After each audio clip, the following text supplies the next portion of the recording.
So in this Realtor.com tutorial video, I am going to be showing you guys how to enable push notifications here on the Realtor.com mobile application. So the first thing you have to do is open up Realtor.com. Once that is done here, I want you to go into the bottom right of your screen to where it says more and the three dots and press on that. Then where it says notifications under settings right here, press on that.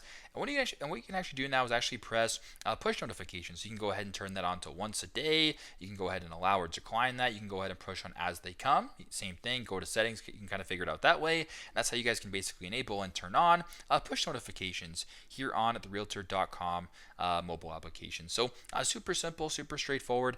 This is how to enable push notifications here on the Realtor.com mobile application. Thanks again for watching, and hope this video helps.